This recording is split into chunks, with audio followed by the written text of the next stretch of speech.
It's been ages since I last saw you. Have you got a kid now? I do. Let me tell you, is he a handful? I know, right? I couldn't see myself having a kid, you know. I just can't. Yeah. Well, what's new with you? Well, keep it quiet, but I'm kind of working on something to do with zombies. Did somebody say zombies? Off he goes again. Why'd you have to mention it? What's up with you? You know, I liked you a lot better when you were less serious. And besides, zombies are cool. Well, I've never liked you. And zombies are the most overused enemy type in... Settle down, guys. I've called you here today for one reason and one reason alone. Stop your petty squabbling. Now, I've made many a game, lads, and all have been successful. But it's getting stale. No, you can't mean... And I want to shake things up. And so I've come to you in my hour of need. Any ideas, fellas? Anything at all? Less violence? More violence. Zombies. All great ideas, man. But lacking that je ne sais quoi son. No, what we need is a bold new direction for these games. Something beyond the addition of zombies. Looking at you, Metal Gear. I don't know why he had to call me out specifically, but... I've got it. How about you change everything? Everything. Yes, that just could work. Yes, that'll do nicely. I can already see it now. They'll be so confused.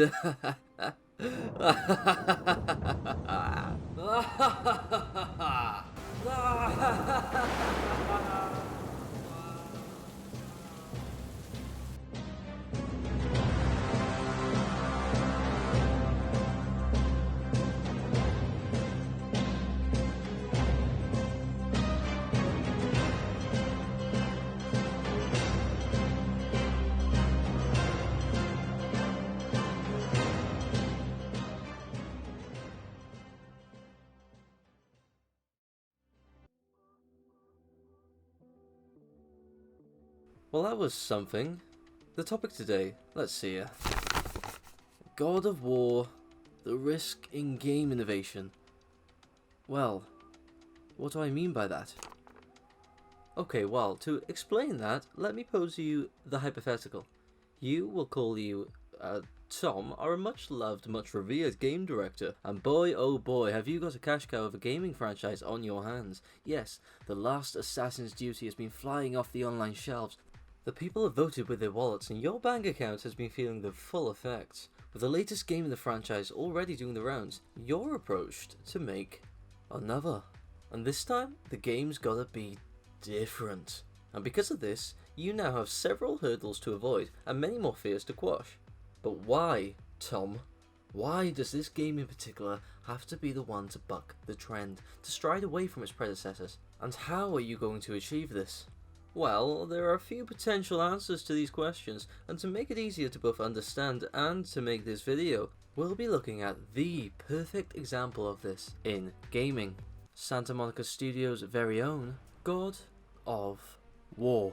History time. Off of the back of developing and releasing the impressively well-received racing game Kinetica in 2001, makers Santa Monica Studio wanted to put their ready-made game engine for that game to use in a brand spanking new project. Codenamed Dark Odyssey during development, the first God of War title was released on the 22nd of March 2005 for the PlayStation 2 console, and it was violent. God of War was it violent, and it didn't shy away from that fact, it revelled in it. Speaking a year in advance of release, game director Jaffe spoke of wanting the player to feel brutal, to make them go nuts when they play the game, and they succeeded.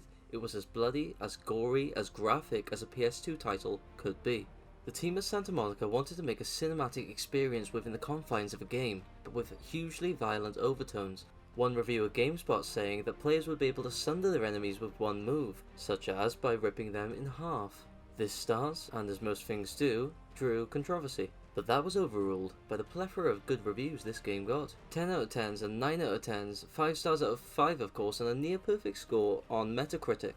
Reviews praised the intricate, violent combat system that mixed and shifted in between a compelling story. The Greek pantheon of gods made for an intriguing backdrop to the game's conflicts, it would seem. It was interesting, engaging, layered, and thought-provoking, and I draw attention to those particular qualities because there's a slight misconception that God of War in its original form was all violence. This is wrong. It's just like wrong. This is wrong. So when we have a not true. This is not true. The game has its somber messages that it tells in a rather nuanced way, but I'm not trying to fool you, the brutality does make up most of the game. There are reasons as to why it overshadows most story elements of the game itself. It is gratuitous, it is horrific in parts, but it's also insanely awesome. It was graphically amazing. The set pieces unlike most that have come before it. The soundtrack booming and evocative. The combat system innovative, resulting in not just a PlayStation 2 classic, but an all-time one. And this game became a unique blueprint for success going forward. And with this blueprint, a franchise was born. Sequels, God of War 2 and 3, graced our consoles in 2007 and 2010 respectively. Spin-offs, novels and rumours of movies were scattered around them. Every game focused on expansion. Think bigger, think epic, Santa Monica said. And they did. Both sequels almost matched the original's incredible review scores and were polished up to the 10s. Seriously, as a trilogy, it's incredible. And I highly recommend that if you've played the new God of War and want to see its more humble or more violent beginnings, then picking up these games wouldn't be a bad idea. These great games deserved all the praise they had.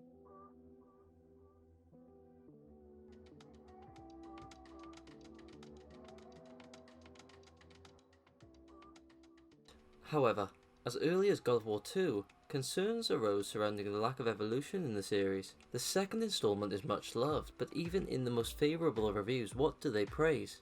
The refinement of the systems of the tone contained in the original game. Little attention is given to the additions the developer made to the games, of which there were many. Any comment on them referred to how the changes were much needed tweaks for the original system, not tangible changes to the franchise as a whole. For some reviewers, this was not enough of an evolution from the first game. The Metacritic averages were amazing, yes, but the trend was downwards. God of War 1 had 94 out of 100, God of War 2 with 93, and God of War 3 with 92. So what's the problem, right? There's still great scores, and even if the trend were to continue in its downward arc, it shouldn't be that much of an issue for a good old long time. Well, that would be the case until in 2013 the prequel God of War Ascension was released to mixed reviews. With a 79% average on Metacritic, this highlighted a quite significant drop-off for the series' mainline games. The major reason for this drop-off? The lack of new ideas. The lack of innovation. With sales of Ascension dropping by more than 2 million from God of War 3, it appeared as though the creative well in its current form had run dry, and the intrigue in the mythology had waned with time. Santa Monica Studios were now at an impasse. God of War as a franchise was stuttering. Review scores had dropped along with their sales. And alongside this, the studio's scope was changing. Santa Monica relocating away from their original studio of 15 years. A new IP was cancelled. Talented people had lost their jobs because of it, including the director of the third game in the franchise. This was not yet a crisis, but continue forward with this seemingly downward spiral, and it could well become one. Additionally to this, other PlayStation exclusive developers had hit their purple patch. Santa Monica saw their cousin studio over at Naughty Dog, a studio their original office had been neighbours to, achieve unparalleled critical and financial success with their new game, The Last of Us. The game releasing in the same year as God of War Ascension, and going on to sell over 17 million copies by April of 2018. And with The Last of Us, gaming had changed somewhat. Suddenly, third person was everywhere. Suddenly, stories within games, for better or for worse, were held to a higher standard. You could add violence, yes, but add emotional weight behind that violence also. For a short time, The Last of Us, and like God of War had been, became the blueprint for success in the modern age of gaming. If you wanted to be a hit with audiences in the mid to late 2010s, then make it personal. Santa Monica saw all this, the decrease in sales, in ratings, the criticism, the success of others with different models, and they no doubt weighed up all their options. God of War as a franchise from here could have faded into mediocrity. It could have recycled the same formula for 10 or more games and possibly still have been profitable. Or they could risk it. They could innovate, with the knowledge that if they missed the mark, they could stand to lose both their faithful day one players and any potential newcomers they had hoped to appeal to. But if they knock it out the park, well, the result could kickstart a second golden generation for the studio. High risk, high reward, or potentially devastating consequences. Decisions, decisions. Which one would they take?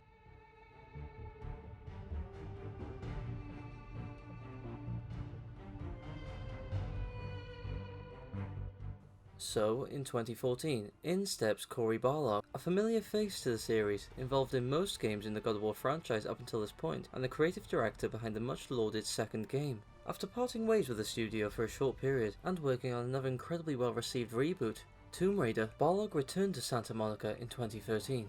Work on the new God of War title would begin in 2014. Barlog, a director with experience in the franchise, wanted a change in the series. And Barlog had ideas. The main God of War himself, Kratos, needed a fresh start, a soft reboot, Barlog said. The dead Greek gods were swapped out for more alive Norse gods, putting to work an idea that was bounced around the studio since the very first director, David Jaffe, was at the helm. And the changes kept coming. Gone were Kratos' iconic weapons, the Blaze of Chaos. Gone was most of the over-the-top violence held in previous installments. Gone was the expansive camera angle. Main boy Kratos here was now older. He was now a dad. He was now an outsider, a widower, a darker soul. He had a new voice. He had forgotten how to jump and used an axe. He was rocking a beard. Seriously, what does he use on that thing to make it look that good? Can't get over it. It's such a drastic change from the last games. Beard appreciation aside, Barlog had made quite a number of changes. And every single step of the way with every single change he made to the franchise, Barlog felt the pressure. Speaking in an interview after the game's release, he stated, "That pressure is always there, that sense of how much is too much, how much are they going to change?" Apprehension aside, Barlog stuck to his guns. He believed that it was important for him to implement every change that made it into the final game. For example, Barlog felt that it was important for Kratos to have a character he could grow together with throughout the story, so the decision that he should have a son in this game was made. Barlog was also worried about the fallout his changes would make within the fanbase, but ultimately he had faith that the fans would keep level-headed and would react positively to the changes made to the gameplay, the setting, and most importantly, Kratos' character. Yes, Kratos had layers to his character before, but now those were added to and took center stage in this game. Kratos had a new motivation for achieving his goal beyond hatred, and wow did that change and the others resonate with audiences. Reviews, ratings, sales, awards, it was all positive, and not just generally positive, Game of the Year level positive, 20 million estimated sales level positive. That's almost as much as the whole mainline series of games had sold before it. The new game had reached an average of 94 out of 100 on Metacritic, the first time to do so since the original game's release. Nominated for over 60 major awards, winning over 30 of them. The studio had themselves a hit, and an incredible one at that. They had not recaptured the original's tone, they had built upon it, they had innovated. God of War was now a different beast, and the risk Santa Monica had paid off. What was potentially a make or fade moment had resulted in the developer making it, therein spawning all sorts of new media associated with the title and revitalizing the franchise as a whole. And yet there were still some detractors, those who called it a cookie-cutter type of game, one that panders to the popular opinion. Some who even didn't like the fact that it strayed from the original's tone. And to be fair, that is echoed as the only drawback in the glowing reviews, this being that there aren't enough God of War style boss fights. It's a strange idea that one's prior work would hold back your present, and we see this effect in those who make videos or TV shows or movies or any piece of literature. If those creators have a hit, then continue to release creative pieces rehashing the elements that made the first hit a success, then they will become known and liked for that one formula. And if they dare try to stray away from it, or just simply add new elements to the formula, then they will receive backlash from the fans who got invested in that one formula. The old games in part became a ball and chain to this new one. Some players missing the boss fights, one of my only grievances with the game too. Some players not being able to take the deeper, more sentimental style of characterization of the main character, Kratos, seriously after having witnessed the atrocities he commits in the early installations. It's kind of like the game's trying to make you empathize with a murderous warlord. It's difficult to do. In the same way, it's difficult to make players relate to Kratos here. I personally believe that they achieved the transition well, and the glowing reviews agreed with me. They outweighed the concerns. Isn't this all sounding a little too familiar? Well, good, because it is the exact antithesis of the trend we see after the 2007 release of God of War 2. Game released, widely praised, concerns over the violence and a lack of innovation. Fast forward to this God of War reboot. Game released, highly praised, concerned over the lack of big magnificent boss battles and straying too far off of the beaten path. In this glaring example, we see the age-old adage being reaffirmed once again. You can't and won't please everyone. Nothing is truly a 10 out of 10, but what matters most to these game developers is that you please the majority of players. And well, they definitely did that. I believe some players saw the increase in solo third-person games, which involve you travelling with a companion, and attributed that to the developers being unoriginal. But the reality of this, for me, is that God of War 2018 is one of the most original games I have ever played. The level of world design is just simply staggering. The combat system might just be the most refined I've ever seen, and the characters, who are mostly all gods by the way, are tortured by their past. The main cast is few but memorable, and the team at Santa Monica have achieved what I thought to be impossible. They made me empathise with a literal Greek god. A little context here. Before this game, Kratos was a Spartan warrior. He had a wife and a young daughter. In one Spartan battle, Kratos and his Spartan soldiers are pinned with their backs against the wall against an army of barbarians. He sees his men fall left and right. He notices the battle cannot be won, but in one last desperate attempt, he pleads to the Greek god Ares. Kratos, with attackers within arm's length, states that he will serve Ares as his servant in return for his and his men's safety. Ares answers his plea and binds Kratos to the weapons, the Blades of Chaos, the chains that hang from the blade wrapped around his forearms. With these, he beats the barbarians and sets about honouring his pact with Ares, waging war in the god's name, destroying towns and villages who opposed his rule, until one day he comes to one particular village. Kratos, consumed by bloodlust, fails to notice that among the swathes of people he cuts down, his wife and daughter stand. Ares had tricked the Spartan and believed to make him the perfect warrior, he needed to cut all ties with his former life. So Ares transported the Spartan's family to the temple that Kratos was tasked with attacking. Inadvertently, in the chaos, Kratos cuts down his family. Throughout the original trilogy, Kratos gets deceived a few more times by a few different gods, causing him to want and gain revenge on those who have wronged him. Finally achieving his goal, he is left bloodied and impaled. He crawls off the side of a cliff top, and that's where God of War 3 comes to an end. And why all the exposition? Why have I explained the story? Well,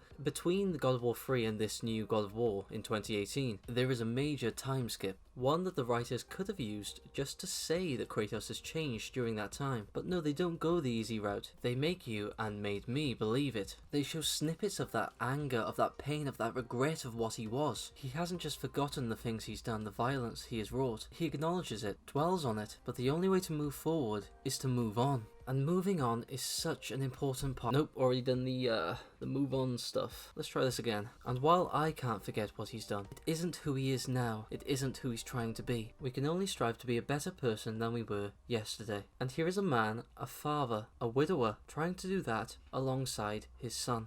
God of War 2018 is as ambitious as it is successful, and that should be and has been praised by many a person. To overhaul almost every single part of your franchise and come out the other side better for it is such a rare sight to see. It's an achievement that should be celebrated and watched closely by other developers wishing to attempt a similar thing. The game represents a studio that gazed into the ever-daunting visage of the risks in innovation and laughed in its face. It is a game that shows the best of our passion and willingness to create something different. It's a game that shows off a game developer at the very peak of their powers, creating something that is ridiculously special. And do you know what the strange and funny thing is about this? They can do better. And isn't that exciting?